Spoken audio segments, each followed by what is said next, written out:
Afambo, Mwada, Chika, Mobi, Okbaluke. Ihe a bụ nwanne m nwanyị, Nwada Adugo Okbaluke. Anyị bụ ndị Agwelu Village, Akpo, Agwata Local Government Area, Nigeria. Anyị pụta ebe a ka anyị kọọ ụlọ egwu na ụgwọ aka anyị. Anyị chọrọ ka anyị kọọ ụlọ egwu a na-akpọ Nwa Echezọkwana Nne Mụrụ Gị and Nne.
go.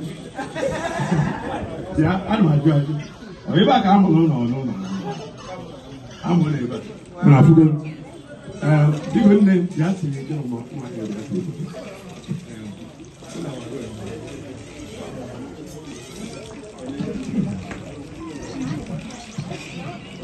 Yeah, because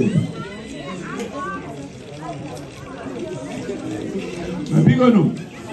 Ihe ọma anyị na-eme onye sikwa n'obi pụta sị ka esi ha daalụnụ. Anyị nwere singles onye chọrọ change ya bịa kwuo dọkịta Nneka ọ chọọ onye ọzọ Ugonwa.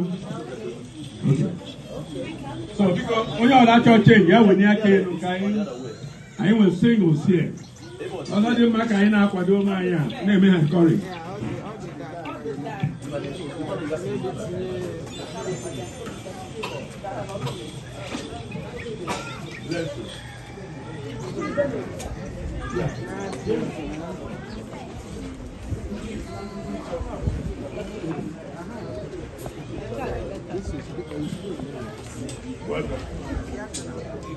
Look at the back. I cannot fall back very well. That's good. Wow, this is awesome. Now I go. I can't believe this. I brought this one so far. Igbo. You see it? Thank you.